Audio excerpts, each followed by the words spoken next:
चलिए student start करते हैं डिटर्मिनेंट की आगे की प्रॉपर्टीज़। जैसा कि हमने प्रीवियस वीडियो में कुछ प्रॉपर्टी कर चुके हैं और अब हम आगे की प्रॉपर्टी करते हैं, तो उसकी हेल्प से हम एमसीक्यूज़ और 2 मार्क्स के क्वेश्चन को क्या कर सकेंगे, अटेम्प्ट कर सकेंगे। तो स्टार्ट करते हैं थोड़ी और प्रॉपर्टीज़। तो जैसा कि हमने पढ़ा था डिटर्मिनेंट एक स्क्वायर मैट्रिक्स होता है, ठीक है। स्क्वायर मैट्रिक्स में जिसमें number of row number of column के क्या होते हैं, इक्वल होते हैं। तो ये चीज़ तो आपको पता चल गई होगी स्क्वायर मैट्रिक्स में जहाँ पे जितना रॉज होंगी उतने ही क्या होंगे, कॉलम होंगे। और अगर वो मान लीजिए 2 × 2 ऑर्डर का है, ठीक है, तो हम उसका ऑर्डर जस्ट क्या लेंगे, 2 लेंगे, यानी कि जस्ट ऑर्डर n से डिनोट करेंगे, मल्टीप्लाई करके डिनोट नहीं करेंगे। तो अगर ये 2 × 2 ऑर्डर का है तो इसका ऑर्डर जस्ट n लेंगे। तो ये 2 × 2 है तो आप n कितना लोगे, 2 लोगे। तो स्क्वायर मैट्रिक्स है जिसका ऑर्डर n है, ठीक है। तो ये तो मैंने एग्जाम्पल्स लेके समझाया है। तो अगर उस मैट्रिक्स को आप किसी नंबर से मल्टीप्लाई करें, किसी कांस्टेंट से मल्टीप्लाई करें और देन उसका डिटर्मिनेंट फाइंड करें, तो वो किसके इक्वल आएगा, वो जो कांस्टेंट होगा, कांस्टेंट की पावर n। n क्या है, ऑर्डर। n क्या है, ऑर्डर। तो ऑर्डर तो आपको समझ आ ही गया होगा। तो जैसे कि एग्जांपल ले लीजिए, एक मैट्रिक्स को हमने ए मैट्रिक्स को 3 से मल्टीप्लाई किया एंड उस मैट्रिक्स का ऑर्डर मान लीजिए 3 है, ठीक है। तो इसका जब हम डिटर्मिनेंट फाइंड करेंगे ना, तो वो कैसे आएगा, k जो कांस्टेंट है, ये क्या है, k कांस्टेंट ही तो है। तो k कितना है इसके अंदर, 3 एंड n, k की पावर n। तो n कितना है, 3 एंड साथ में क्या आ जाएगा, डिटर्मिनेंट a। तो इसकी हेल्प से आप क्या कर सकते हो, कई बार आपको क्या दिया जाएगा, ये 3a की वैल्यू दे दी जाएगी, डिटर्मिनेंट 3a की, एंड आपको डिटर्मिनेंट a फाइंड करने को बोलेंगे। तो आपको डिटर्मिनेंट 3a की वैल्यू पता होगी, आप उसको 3 की पावर 3 से क्या कर देंगे, डिवाइड, तो डिटर्मिनेंट a आ जाएगा। या फिर आपको डिटर्मिनेंट a की वैल्यू दी होगी और k की वैल्यू दी होगी, n की वैल्यू दी होगी, तो आपको 3a का डिटर्मिनेंट क्या करना होगा, फाइंड। तो ये प्रॉपर्टी लगा के आपको कुछ भी मिसिंग फाइंड करने को आ सकता है। एक और समझते हैं, जैसे कि 3a की जगह अगर मान लो यहाँ पे 2a हो, ठीक है, और इस डिटर्मिनेंट का ऑर्डर क्या हो, मान लो 4 हो, यानी कि स्क्वायर मैट्रिक्स 4 × 4 ऑर्डर का हो, तो ऑर्डर क्या हो जाएगा, 4। तो 2a कैसे लिखेंगे, k कांस्टेंट, उसके ऊपर n पावर, k कांस्टेंट, उसके ऊपर n पावर एंड साथ में डिटर्मिनेंट a, ठीक है। और जो भी मिसिंग होगा वो हम फाइंड कर लेंगे। तो इम्पॉर्टेंट प्रॉपर्टी है, ये आपको याद होनी चाहिए, ठीक है। इसमें MCQs बन जाते हैं बहुत ज़्यादा। नेक्स्ट प्रॉपर्टी है, if each element in a row or column of a square matrix are 0, यानी कि एक स्क्वायर मैट्रिक्स, क्योंकि हम डिटर्मिनेंट के बारे में बात कर रहे हैं तो मोस्टली जो प्रॉपर्टीज़ लगेगी वो स्क्वायर मैट्रिक्स पे लगेगी। तो स्क्वायर मैट्रिक्स तो आपको पता ही है, ए एक स्क्वायर मैट्रिक्स बना लीजिए। जैसे कि मैंने मैट्रिक्स बनाना है तो ब्रैकेट लगानी पड़ेगी, डिटर्मिनेंट बनाते हैं तो लाइंस बनाते हैं, मैट्रिक्स बनाते हैं तो ब्रैकेट्स। तो एक स्क्वायर मैट्रिक्स जिसके अंदर ना, जैसे मान लो मैंने एक रो तो ले ली 4 2 3 की, मैं 3 × 3 ऑर्डर का बना रही हूँ स्क्वायर मैट्रिक्स। तो 4 2 3 तो हमने इसकी फर्स्ट रो के एलिमेंट ले लिए, बट किसी एक रो के या किसी एक कॉलम की, ज़रूरी नहीं रो कॉलम भी हो सकता है, मैं रो वाइज करा रही हूँ। तो जब किसी भी सिंगल रो के सारे एलिमेंट्स क्या हो, 0, तो जैसे मैंने ये फर्स्ट रो में तो एलिमेंट 0 नहीं लिए, बट सेकेंड में अगर मैं सारे 0 लूँ और बाकी थर्ड में, क्योंकि 3 तक बनाना है, थर्ड में आप कुछ भी लो, तो चाहे ये वाली रो के एलिमेंट 0 हो या मैं नेक्स्ट बनाऊँ तो इसकी जगह ये वाली रो 0 कर दूँ, या फिर इससे भी नेक्स्ट बनाऊँ, ये वाले कॉलम को सारे एलिमेंट्स को क्या कर दूँ, 0। तो किसी भी एक रो या फिर एक कॉलम के जब सारे एलिमेंट्स क्या होंगे, 0, सारे एलिमेंट्स, इस रो के मैंने सारे एलिमेंट क्या कर दिए, 0। तो ये जो ओवरऑल डिटर्मिनेंट हो जाएगा, यानी कि जब इस मैट्रिक्स का हम डिटर्मिनेंट फाइंड करेंगे, यानी जब मैं इसमें मैट्रिक्स की जगह डिटर्मिनेंट फाइंड करूँगी तो ब्रैकेट हट जाएगा ना, ये ब्रैकेट हट जाएगा। तो इसका जो डिटर्मिनेंट का आंसर होगा, आप सॉल्व भी नहीं करेंगे, एक्सपेंड भी नहीं करेंगे, जस्ट इसका आंसर क्या होगा, 0, ठीक है। तो ये स्पेशल प्रॉपर्टी है डिटर्मिनेंट की। तो कोई भी रॉ का, एक पर्टिकुलर रॉ का एलिमेंट, सारा एलिमेंट 0 होने पे डिटर्मिनेंट का वैल्यू 0 हो जाएगा। अब वो ज़रूरी नहीं यही वाली रॉ, ये भी हो सकती है, ये भी हो सकती है, कोई भी एक रॉ, ठीक है, या फिर कोई भी एक कॉलम, ठीक। तो ये प्रॉपर्टी आपको समझ आ गई होगी। नेक्स्ट प्रॉपर्टी है, इसको हम रब कर लेते हैं पहले। नेक्स्ट प्रॉपर्टी है, अगर ए, ये देखो मैट्रिक्स का है तो ये मैट्रिक्स के लिए सिंबल है, ए इक्वल टू एलिमेंट आई जे। अच्छा, इसका कोई ऑर्डर भी होगा, बट ये क्योंकि स्क्वायर नहीं है तो इसलिए हमने जस्ट एन से डिनोट नहीं करना। ये डायगोनल या फिर ट्रायंगुलर मैट्रिक्स है, ठीक है। तो डायगोनल मैट्रिक्स और ट्रायंगुलर मैट्रिक्स क्या होता है? अच्छा, ये भी डायगोनल मैट्रिक्स और ट्रायंगुलर मैट्रिक्स भी हम किस में बनाते हैं? वो भी हम स्क्वायर मैट्रिक्स से ही बनाते हैं। किससे बनाते हैं? स्क्वायर मैट्रिक्स की हेल्प से। तो डायगोनल मैट्रिक्स एक्चुअल में होता क्या है, जैसे कि एक मैट्रिक्स मैंने ए बनाया और डायगोनल मैट्रिक्स है अगर वो, तो उसके अंदर ना डायगोनल एलिमेंट जो होंगे वो क्या होंगे? जस्ट डायगोनल में एलिमेंट्स होंगे, बाकी जगह पे क्या होगा? बाकी जगह पे ज़ीरो होगा। सिर्फ डायगोनल जो एलिमेंट्स होंगे वो ही फिल किए जाएंगे। तो या तो डायगोनल मैट्रिक्स, और वो स्क्वायर से ही बनता है। तो ये हमने कौन से ऑर्डर का बनाया है? 3, ऑर्डर 3 का। तो ये डायगोनल एलिमेंट है जिसमें डायगोनल एलिमेंट्स प्रेजेंट होंगे, बट सारे जो अदर साइड में एलिमेंट्स होंगे वो जीरो होते हैं, वो डायगोनल मैट्रिक्स होता है। या फिर ट्रायंगुलर मैट्रिक्स, तो ये मैंने क्या बनाया है? Diagonal matrix. और ट्रायंगुलर मैट्रिक्स क्या होता है? ट्रायंगुलर मैट्रिक्स होता है कि ये तो आपका फिल होगा ही डायगोनल एलिमेंट्स, बाकी इधर भी फिल, इस वाले ट्रायंगल पे भी आप फिल कर सकते हो। मान लो इस पे भी फिल कर दीजिए कुछ भी, 3, 2, 5, बट इधर वाला ट्रायंगल जो होगा, यानी कि जो डायगोनल के नीचे वाला एलिमेंट्स का ट्रायंगल होगा, ये एलिमेंट्स का ट्रायंगल बन रहा है ना, इधर क्या होंगे? ज़ीरो। ऊपर वाले ट्रायंगल, डायगोनल के ऊपर वाले ट्रायंगल पे तो फिल होंगे, बट नीचे वाले पे क्या होंगे? नीचे वाले ट्रायंगल पे जो एलिमेंट्स होंगे वो कितने होंगे? ज़ीरो होंगे। या फिर ज़रूरी नहीं इधर ज़ीरो हो, इधर फिल हो एलिमेंट्स, एंड इसके ऊपर वाले ट्रायंगल वाले एलिमेंट्स क्या हो? जीरो। तो इस टाइप के मैट्रिक्स को हम कहते हैं क्या? Triangular matrix. तो समझ आ गया होगा, डायगोनल मैट्रिक्स या ट्रायंगुलर मैट्रिक्स। और ये दोनों ही किससे बनते हैं? स्क्वायर मैट्रिक्स से, यानी स्क्वायर मैट्रिक्स होना इनके लिए ज़रूरी है। तो डायगोनल में तो जस्ट डायगोनल एलिमेंट्स होते हैं और कुछ नहीं होता प्रेजेंट, बट ट्रायंगुलर मैट्रिक्स में डायगोनल एलिमेंट के अलावा एक अपर ट्रायंगल के एलिमेंट होंगे तो लोअर ट्रायंगल के एलिमेंट्स नहीं होंगे, या फिर लोअर के होंगे एलिमेंट्स प्रेजेंट तो अपर वाले एलिमेंट एब्सेंट होंगे, वहाँ जीरो होगा। तो ये होता है ट्रायंगुलर मैट्रिक्स। तो अगर कोई ट्रायंगुलर या डायगोनल मैट्रिक्स है जिसका ऑर्डर, अच्छा ये कंडीशन ज़रूर लगनी चाहिए कि जो ऑर्डर होना चाहिए मस्ट बी 2 के इक्वल हो या 2 से बड़ा हो, यानी कि इसमें एक्सेप्शन होगा कौन सा वाला? एक्सेप्शन n इक्वल टू 1 नहीं होना चाहिए, ठीक है। तो ये अप्लाई नहीं होना चाहिए, एक्सेप्शन है 1 ऑर्डर का नहीं लेना, ठीक। तो n या तो 2 हो ऑर्डर या फिर 2 से ज़्यादा हो, तो 2 इंटू 2 ऑर्डर पे भी एप्लीकेबल है, 3 इंटू 3 पे भी ये कंडीशन एप्लीकेबल है। तो ये तो समझ आ गया आपको डायगोनल मैट्रिक्स क्या होता है, ट्रायंगुलर मैट्रिक्स क्या होता है। बट ये कंडीशन भी ध्यान रखना, 2 से बड़ा या ऑर्डर या 2 से इक्वल होना चाहिए। तो जो भी मैट्रिक्स होगा डायगोनल या ट्रायंगुलर जिसके अंदर ये कंडीशन फुलफिल होती है, तो उसमें ना आपको डिटर्मिनेंट को सॉल्व करने की ज़रूरत नहीं है। आप क्या करते हो? एक्सपेंशन के थ्रू डिटर्मिनेंट को सॉल्व करते हो। बट इसमें जस्ट आपको क्या करना है, जितने भी ये डायगोनल एलिमेंट्स है ना, जस्ट उनको ही मल्टीप्लाई कर देना है, ठीक है। तो उसको विदाउट एक्सपेंशन आप क्या कर सकते हो? सॉल्व कर सकते हो। जब कोई डायगोनल मैट्रिक्स हो या फिर कोई ट्रायंगुलर मैट्रिक्स हो, तो डिटर्मिनेंट को आपको एक्सपेंशन करके निकालने की ज़रूरत नहीं है, आप उसके डायगोनल एलिमेंट का क्या कर दो? मल्टीप्लाई। चाहे इसमें भी डायगोनल एलिमेंट का मल्टीप्लाई कर दो तो आपका आंसर सेम आएगा, ठीक है। तो ये था, तो ये कंडीशन है, देखो ये सिंबल है इसका, डिटर्मिनेंट A11, क्योंकि ये A11 का प्लेस है, फर्स्ट रो फर्स्ट कॉलम, ये second row second column, third row third column. तो ये वाले सारे एलिमेंट्स क्या हो जाएंगे, यानी ये डायगोनल एलिमेंट होते हैं, ये मल्टीप्लाई में आ जाएंगे और डिटर्मिनेंट का आंसर आपको मिल जाएगा। बट ये कंडीशन आपकी फुलफिल होनी चाहिए। नेक्स्ट प्रॉपर्टी पे आते हैं, ये समझ आ गया होगा, रब कर देते हैं।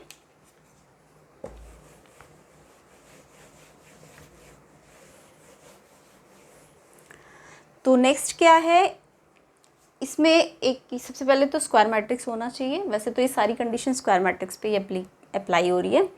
तो इसमें क्या है कि अगर हम कोई डिटर्मिनेंट कोई मैट्रिक्स का एलिमेंट ले A11, आपको पता है ना मैट्रिक्स के एलिमेंट क्या होते हैं, A11, A12, A13, A21, A22, A23, और हमें स्क्वायर मैट्रिक्स लगाना है तभी ये प्रॉपर्टी एप्लीकेबल होगी। तो थर्ड रो थर्ड कॉलम तक जाना है, फर्स्ट रो सेकंड रो आगे लिखते हैं हमेशा और कॉलम पीछे। ये फर्स्ट कॉलम है, ये सेकंड कॉलम है, ये थर्ड कॉलम है, ठीक है। तो ऐसे अरेंज करना है आपको मैट्रिक्स को। तो ये मैंने 3x3 ऑर्डर यानी ऑर्डर 3 का क्या बनाया है, स्क्वायर मैट्रिक्स। तो इसमें क्या प्रॉपर्टी लगेगी कि जो भी इसके ना एलिमेंट्स होंगे, जैसे A11 लिया तो उसको किससे मल्टीप्लाई करना है, ये क्या होता है, ये होता है कोफैक्टर। और कोफैक्टर वैसे तो आपको आना चाहिए, नहीं आता होगा तो मैं डिटेल्ड वीडियो जिस दिन बनाऊंगी A इन्वर्स की, उस दिन आपको कोफैक्टर निकालने भी समझा दूंगी। तो ये तो हमने क्या लिया है, एलिमेंट, एंड ये क्या लिया है, कोफैक्टर। तो जो भी एलिमेंट लोगे ना उसका कॉरेस्पॉन्डिंग आपको क्या फाइंड करना है, कोफैक्टर। जो भी एलिमेंट होगा उसका कॉरेस्पॉन्डिंग कोफैक्टर फाइंड करना है, ठीक है। तो वो एलिमेंट का कॉरेस्पॉन्डिंग कोफैक्टर का मल्टीप्लिकेशन करो। फिर ऐसे ही अगर मैं इसका A12 ले रही हूँ तो उसका कॉरेस्पॉन्डिंग क्या लेना पड़ेगा, A12 कोफैक्टर लेना पड़ेगा। ये एलिमेंट लिया है तो उसका कॉरेस्पॉन्डिंग कोफैक्टर फाइंड करके करोगे, ऐसे ऐसे करके जो भी लास्ट तक आएगा, ठीक है। तो इसमें हमने जस्ट फर्स्ट रॉ ली है, फर्स्ट रॉ जहाँ तक ये रॉ होगी। अगर हम चाहे तो हम सेकेंड रॉ की हेल्प से भी ये कंडीशन लगा सकते, बट एक बार पे सिर्फ एक ही रॉ लेनी है, एक साथ सारी रॉज नहीं लेनी। अगर हम ये वाली स्टार्ट करें तो यहीं तक जाएंगे, यानी कि ये जस्ट इतना ही होगा, A13 तो यहाँ से हमें डिटर्मिनेंट की क्या मिल जाएगी, वैल्यू मिल जाएगी। तो डिटर्मिनेंट की वैल्यू एक तो एक्सपेंशन से आती है, इसके अलावा डिटर्मिनेंट की वैल्यू हम उसके एलिमेंट और उसके कॉरेस्पॉन्डिंग कोफैक्टर की हेल्प से सारे जितने एक ही रॉ लेनी है एक टाइम पे। तो चाहे तो हम ऐसे भी निकाल सकते हैं या फिर इस डिटर्मिनेंट को हम इस रॉ की हेल्प से भी निकाल सकते हैं। ये लेंगे तो उसका कॉरेस्पॉन्डिंग कोफैक्टर प्लस ये लेंगे तो उसका कॉरेस्पॉन्डिंग कोफैक्टर, फिर ये लेंगे तो उसका कॉरेस्पॉन्डिंग कोफैक्टर। तो इस तरीके से हम डिटर्मिनेंट को फाइंड कर सकते हैं। एक्सपेंशन के थ्रू तो करते ही है, प्लस इसके कोफैक्टर की हेल्प से भी कर सकते हैं। तो कई बार क्या दिया जाएगा, आपको क्या पता कोफैक्टर दे दिया जाए और आपको एलिमेंट्स मिसिंग हो या फिर एलिमेंट भी बताओ, आपको क्या फाइंड करना हो, डिटर्मिनेंट फाइंड करना हो, तो ये तब ये फॉर्मूला यूज़ होगा, ठीक है। तो इसमें आप शॉर्ट में ये फॉर्मूला याद कर सकते हो, क्योंकि ये क्या पता आपको MCQ टाइप में आए तो आपको ऐसे सिंबल बना के दे दे, आपका वो ये सिंबल क्या होता है। तो एक्चुअल में क्या है, ये ये I रॉ है, ये J कॉलम है। तो जितना आपने इसका IJ लिया है उतना ही आपको इसका भी IJ लेना है, यानी ये IJ लिया है तो इसका भी IJ क्या है, सेम है, जितना इसका है उतना ही इसका भी है। तो इसका भी IJ है और इसका भी IJ है, और उन सबका सम J, यहाँ I तो सेम रहेगा, देखो I आगे वाला सेम है सबका, और J क्या हो रहा है, J पहले 1 था फिर क्या हो गया 2, तो J 1 से शुरू हुआ है और कहाँ तक गया है, n टाइम्स, यानी जितना ऑर्डर का ये होगा, 3 ऑर्डर का है तो 3 तक जाएगा, ठीक है। तो समझ आया। और अगर n ऑर्डर का होगा तो n तक जाएगा। तो IJ जिसका जो एलिमेंट का होगा वो ही उसी का कोफैक्टर फाइंड करेंगे, IJ उसी का सेम होगा और J की वैल्यू 1 से लेके n तक होगी, ठीक। या फिर आप कह सकते हो I की वैल्यू 1 से n तक तो J सेम होगा, वो भी हो सकता है। तो ये प्रॉपर्टी भी समझ आ गई होगी। नेक्स्ट प्रॉपर्टी भी थोड़ी बहुत इससे मिलती जुलती ही है कि अगर एक स्क्वायर मैट्रिक्स है, ठीक है, तो देखो सेम है कि अगर हम ये देखो सेम IJ ले रहे हैं, एलिमेंट का भी IJ वही है जो कोफैक्टर का IJ है, बट इसमें हम क्या करेंगे, अगर IJ हम फर्स्ट रॉ से निकाल रहे हैं एलिमेंट्स के लिए, किसके लिए, एलिमेंट्स के लिए, अगर इसकी फर्स्ट रॉ ले रहे हैं, इसकी एलिमेंट्स की फर्स्ट रॉ ले रहे हैं, तो जो कोफैक्टर हम निकालेंगे वो सेकंड रॉ के एलिमेंट से निकालेंगे। इसकी फर्स्ट रॉ से एलिमेंट निकाले, बट मल्टीप्लाई किससे करना है, सेकंड रॉ के जो एलिमेंट्स हैं उनके कोफैक्टर से, ये ध्यान रखना। तो इसका फर्स्ट रो फर्स्ट कॉलम यानी first row first second column, first row third column, यानी रो तो मैंने फर्स्ट ली है इसमें एलिमेंट्स के लिए, बट इनके कोफैक्टर्स किससे निकालने हैं, सेकंड रो से। ठीक है, तो यानी इसके लिए जब ये ऐसा होगा ना, जब ये सेम होगा तब तो ये डिटर्मिनेंट की वैल्यू आ जाती है, बट इसमें भी डिटर्मिनेंट की वैल्यू ही आती है, बट वो डिटर्मिनेंट की वैल्यू क्या हो जाती है, 0। तो ये ध्यान रखना, जब आप फर्स्ट रॉ के लिए तो एलिमेंट लोगे, बट सेकंड रॉ के कोफैक्टर्स निकालोगे और उनका प्रोडक्ट करके ऐड कर दोगे, तो आपका जो डिटर्मिनेंट की वैल्यू आती है ना वो 0 आती है। तो इसको सिंबल वाइज करके दिखाना है, तो ए आई जे ये एलिमेंट का आई जे है, बट कोफैक्टर के लिए आई जे नहीं लेना, जे तो सेम लेना है। देखो जे तो सेम है, इसका 1, इसका भी 1, इसका 2, इसका भी 2, बट ये जो है इसका रॉ, इसकी आई रॉ लिए तो इसकी कौन सी रॉ लेनी पड़ेगी आपको, डिफरेंट रॉ लेनी पड़ेगी। ठीक है, तो जब डिफरेंट रॉ लोगे कोफैक्टर्स की, तभी आपका डिटर्मिनेंट का आंसर कितना आएगा, 0। तो ये आपको प्रॉपर्टी समझ आ गई होगी, इंपॉर्टेंट प्रॉपर्टी, ये बहुत ज़्यादा इंपॉर्टेंट है। एंड इसके अलावा ये प्रॉपर्टी भी ठीक है, ये भी लग जाएगी डायरेक्ट अगर आपको डिटर्मिनेंट फाइंड करना है। और अगर आपको ऐसा दिख रहा है तो आप डिटर्मिनेंट की वैल्यू क्या लिख दोगे, 0। तो ये इतनी प्रॉपर्टी समझ आई, 2-4 प्रॉपर्टी और समझ लेते हैं इसी स्लाइड में।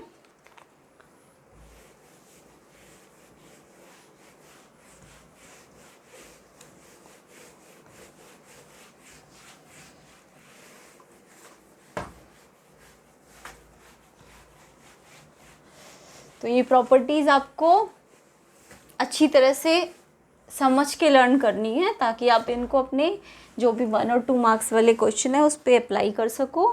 ठीक है, तो नेक्स्ट प्रॉपर्टी है कि अगर ए एक स्क्यू सिमेट्रिक मैट्रिक्स है, स्क्यू सिमेट्रिक मैट्रिक्स, अब ये मैं बता देती हूँ, वैसे तो आपको पता होना चाहिए। स्क्यू सिमेट्रिक मैट्रिक्स है और ऑर्डर कैसा होना चाहिए, ऑड। ऑर्डर कैसा होना चाहिए, ऑड, यानी n या तो 1 हो या n 3 हो। ठीक है, तो अगर A हमारा स्क्यू सिमेट्रिक मैट्रिक्स है और ऑड ऑर्डर का है, तो जो भी इसका डिटर्मिनेंट होता है वो कितना आता है, 0। अब ये स्क्यू सिमेट्रिक मैट्रिक्स क्या है, स्क्यू सिमेट्रिक मैट्रिक्स मतलब अगर एक मैट्रिक्स A है हमारे पास, ठीक है, स्क्यू सिमेट्रिक कैसे बनता है, मैट्रिक्स जो होता है ना उसमें क्या होना चाहिए, डायगोनल एलिमेंट्स तो 0 होने चाहिए। अगर मैं 3 into 3 ऑर्डर का बना रही हूँ, ठीक है, तो स्क्यू बनाने के लिए जो मैट्रिक्स होता है ना, जो जिसका भी हमें स्क्यू बनाना है, क्योंकि स्क्यू कब होगा, स्क्यू के लिए कंडीशन होती है कि जब हम उस ए मैट्रिक्स का ट्रांसपोज फाइंड करें तो वो -a के इक्वल आना चाहिए। जब हम ए मैट्रिक्स का ट्रांसपोज निकालें तो वो नेगेटिव a के इक्वल आना चाहिए। तो ये स्क्यू सिमेट्रिक मैट्रिक्स की कंडीशन होती है। ठीक है, स्क्यू सिमेट्रिक मैट्रिक्स के लिए a का ट्रांसपोज करें तो वो नेगेटिव a आए। तो उसके लिए हमें मैट्रिक्स कैसा चाहिए, उसके लिए मैट्रिक्स कैसा होना चाहिए, जो उसके डायगोनल एलिमेंट तो 0 हो, डायगोनल एलिमेंट 0 हो, और जो अदर एलिमेंट्स है ये क्या हो, इक्वल डिस्टेंस पे सेम आए। जैसे अगर मैंने ये 2 लिया ना तो यहाँ पे भी मैं 2 लूँगी, बट स्क्यू है ना तो ये 2 प्लस का लिया है तो ये माइनस का होना चाहिए। ऐसे ही इस वाले डायगोनल का ये वाला एलिमेंट जितना होगा उतना ही यहाँ लेना है। जैसे 4 लूँगी तो इधर भी 4 ही लूँगी, लेकिन साइन क्या होना चाहिए, चेंज होना चाहिए। अगर यहाँ इस वाले डायगोनल के लिए अगर यहाँ -3 लूँगी तो यहाँ पे क्या लेना पड़ेगा, 3। तो यानी स्क्यू सिमेट्रिक मैट्रिक्स कैसे बनता है, किस मैट्रिक्स से बनता है, जिसके डायगोनल एलिमेंट तो 0 हो और जो अदर एलिमेंट्स हो वो कैसे हो, वो इस डायगोनल के अकॉर्डिंग इक्वल डिस्टेंस पे हो। ठीक है, इक्वल डिस्टेंस पे ऐसे, लेकिन साइंस क्या होने चाहिए, डिफरेंट होने चाहिए। तो जब आप उसका ट्रांसपोज निकालोगे ना तो वो नेगेटिव a के क्या हो जाता है, इक्वल। तो ये स्क्यू सिमेट्रिक के लिए कंडीशन होती है। तो अगर स्क्यू सिमेट्रिक आपको ऑड ऑर्डर का दिख रहा है, जैसे मैंने 3 into 3 ऑर्डर का लिया है तो यानी ऑर्डर 3 है, इसका ऑर्डर कितना है, 3 है। ऑर्डर तो आप समझ ही गए होंगे। आप स्क्वायर मैट्रिक्स में ऑर्डर हम 2 बार नहीं लिखते, जस्ट एक ही बार लिखते हैं। तो इसका ऑर्डर 3 है। तो जब ये स्क्यू सिमेट्रिक मैट्रिक्स है, ये इसको स्क्यू है, ठीक है। स्क्यू सिमेट्रिक हमारा कैसे बनता है, ये मैंने बता दिया आपको कैसे मैट्रिक्स से बनता है।